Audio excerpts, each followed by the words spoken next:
정말 논란 많은 영화 뮬란. 제작비 3억 달러를 들인 대작이냐, 아니면 디즈니 최악의 망작이냐. 제가 딱 한마디로 정리해 드릴게요. 안녕하세요. 영화 리뷰보다 100배 재밌는 신개념 영화 리뷰 멍PD입니다. 1998년에 벌써 22년 전이네요. 이 영상을 보시는 분들 중에서 태어나기도 전인 분들도 있겠네요. 그 당시 디즈니는 애니메이션 뮬란으로 전 세계에서 3억 달러 수익을 거뒀습니다. 그 당시에 3억 달러와 지금의 3억 달러의 화폐 가치를 생각해보면 대박난 거죠. 대박난 애니메이션을 실사판으로 만들고 싶다는 생각은 당연하겠죠. 뒤에서 다시 한번 이야기하겠지만 실사판 뮬란에 대해서 디즈니가 2010년부터 준비를 했었다고 합니다. 우여곡절 끝에 제작이 됐고 올해 개봉을 하게 된 것입니다.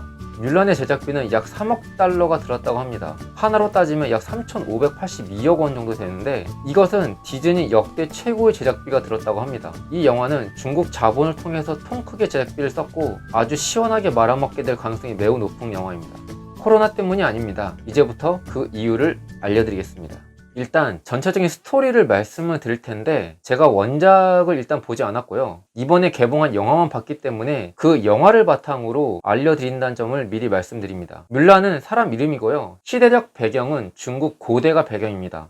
중국 위진 남북조 시대를 배경으로 하고 있는데 대략 기원 후 300~400년쯤으로 보시면 될 것 같아요. 우리나라로 따지자면은 고구려 백제 신라 삼국시대라고 보시면 됩니다. 뮬란은 검술과 무예 익히는 것을 좋아하는 것 뿐만 아니라 재능도 있었습니다. 하지만 이 당시에는 여자가 가문을 영광스럽게 하는 방법은 좋은 집안으로 결혼하는 것이었고 그러려면 참하고 조신한 여자가 되어서 결혼을 기다리는 것이었습니다. 그런 시대적 분위기 탓에 뮬란에게 탁월한 무예 능력과 재능이 있다 하더라도 그녀가 할 수 있는 것은 조신하게 있다가 시집가는 일뿐이었습니다. 그런데 나라에 전쟁이 일어납니다. 몽골 초원을 지배하던 북쪽 오랑캐 유연족이 중국 황제에게 복수를 하기 때문에 전쟁을 일으켰고 이에 모든 가정당 남자 한 명씩 무조건 전쟁에 나가야 하는 상황이 발생합니다. 사실 중국 입장에서야 유연족이 오랑캐지만 유연족 입장에서 보면 자신들은 오랑캐가 아니에요. 몽골에 살았던 독립된 한 나라거든요. 영화를 보면 유연족은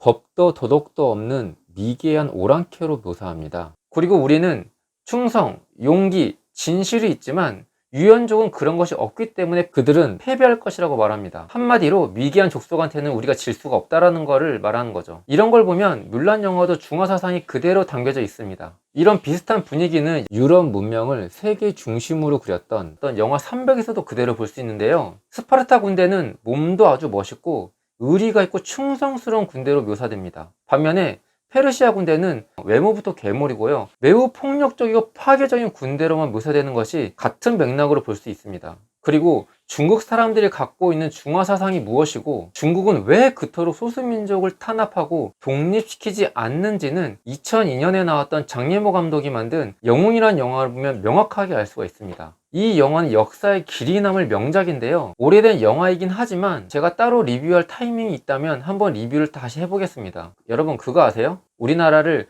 동이라고 불렀던 사실을? 동이란 무슨 뜻이냐면요, 활 잘 쏘는 동쪽 오랑캐란 뜻입니다. 중국은 자신을 중심으로 해가지고 동서남북의 모든 나라를 오랑캐라고 불렀습니다. 아무튼 저기 역사 이야기로 빠졌는데 다시 돌아와서 전쟁이 일어났고 남자 한 명씩 나가야 하는 상황인데 뮬란의 집안엔 딸밖에 없어서 아버지가 나가야 되는 상황인 겁니다. 뮬란의 아버지는 과거에 있었던 전쟁을 통해서 나라에 공을 세운 전쟁 영웅이지만 지금은 전쟁에 나가기 힘들 정도로 다리가 좋지 않은 상황입니다. 이에 뮬란이 아버지 몰래 남장을 하고 아버지 대신에 입대를 하게 됩니다. 자신의 신분을 철저히 숨겨야 하는 뮬란. 남자들이 득실되는 내무반에서 어떻게 함께 잠을 잘 것이며 목욕은 어떻게 할 것인가, 그리고 뮬란은 자신의 신분의 한계를 어떻게 뛰어넘을 것인가. 이것이 대략적인 뮬란의 스토리입니다. 과거에 애니메이션 뮬란을 보신 분들이나 애니메이션을 보지 않으셨다라 하더라도 이번에 개봉한 실사판 뮬란을 보려 하시는 분들 중에서 뮬란의 스토리가 궁금해서 극장에 가시는 분들은 없을 거라 생각합니다.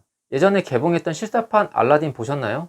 알라딘이 무슨 내용인지 궁금해서 가시지는 않았다고 생각합니다. 영화상에서 어떤 스토리가 궁금해서 간 것이 아니라 디즈니가 만든 영화라서 보러 간 것입니다. 왜냐면 그동안에 디즈니가 보였던 퍼포먼스를 보면 이번 뮬란은 디즈니 최고의 제작비가 들었고 중국 스타급 배우들이 출연을 했기 때문에 엄청 기대가 되는 거죠. 하지만 이번에는 다릅니다. 기대하시면 큰일 나요. 저는 이 영화에서 가장 큰 문제라고 생각하는 부분 두 곳을 말씀드리고 싶은데요. 첫 번째는 허접한 전투신입니다. 영화 중반부에 드디어 유연족과 물란 부대가 맞붙게 됩니다. 대규모 전투를 예상하게 되죠. 그런데 이 전투가 대규모 전투라고 보기에 너무 허접한 것이 마치 어마어마한 군대가 있는 것처럼 CG로 그려놓은 다음에 실제로는 아주 소수의 인원들만 가지고 전투씬을 촬영한 것처럼 전투씬 장면마다 빈틈이 너무 많이 느껴집니다. 더 중요한 것은 대규모 전투를 볼 때 어떤 긴장감이나 짜릿함을 전혀 느낄 수가 없어요. 후반부에 나오는 유연족 보리칸과의 마지막 전투 역시도 별반 다르지가 않습니다. 그렇게 큰 제작비가 들어갔다면 이런 전쟁 전투씬에 분명히 제작비가 많이 들어갔을 텐데 도대체 이 큰 제작비가 어디에 쓰여졌는지 의심이 들 정도입니다.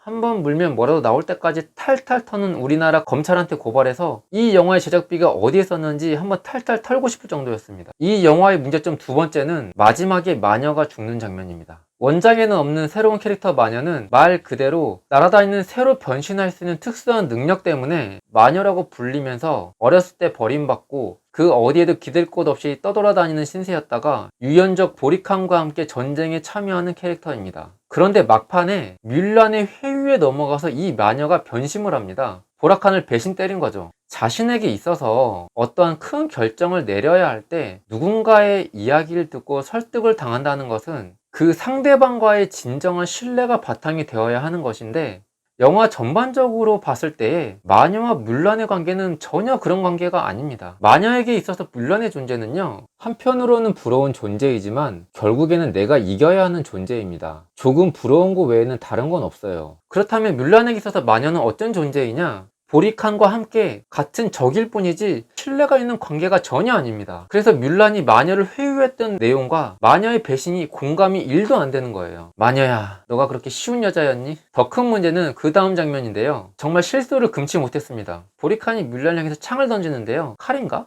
암튼 보리칸이 뮬란을 향해 던진 창에 마녀가 대신 맞아서 죽는 장면입니다. 뮬란의 말 한마디에 배신을 때린 것도 놀라운데 자신의 목숨까지 버리면서 뮬란을 지켜준다는 것이 너무 억지스러웠습니다. 클레멘타인을 넘어선 세기의 명작, 또다시 클레멘타인 의문의 1패, 장예모 감독의 영웅을 한 번 더 보는 게 나을 듯. 제가 댓글 단 거 아닙니다. 디즈니 너무 실망, 어떻게 그럴 수 있니?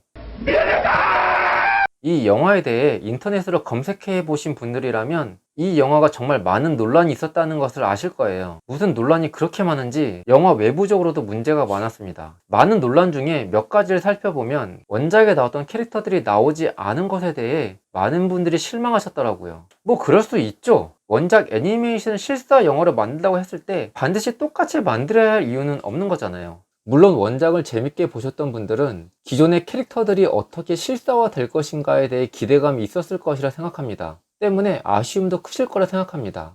마치 좋아하는 가수의 콘서트를 갔는데 기존에 좋아하고 감동받았고 유명한 노래는 하나도 안 부르고 신곡만 부른다고 하면 완전 짜증날 거잖아요. 또 다른 논란 중에 하나가 홍콩의 자유를 억압하고 있는 중국 정부를 옹호 발언한 유역배와 견자단이 뮬란이란 캐릭터와 맞지 않는다라는 논란도 있었습니다. 사실 이것도 그럴 수 있죠. 중국 사람이 자기 나라인 중국을 옹호하는 발언을 할 수 있는 거죠. 근데 이런 논란보다 중요한 건 영화가 재미가 없다는 게 가장 중요합니다. 만약에 이 영화가 망한 이유를 배우들 발언에 의한 보이콧 운동과 코로나19 때문에 극장 개봉을 하지 못한 것에 대해 이유를 찾는다면 정말 최악의 오해입니다. 이 영화가 망하게 된 것은 그런 많은 논란 때문이 아니라 재미가 없어서입니다. 영화의 결론, 좁고 허름한 맛집에 사람들이 줄 서서 기다리듯 아무리 논란이 많아도 재미가 있으면 사람들은 찾는다.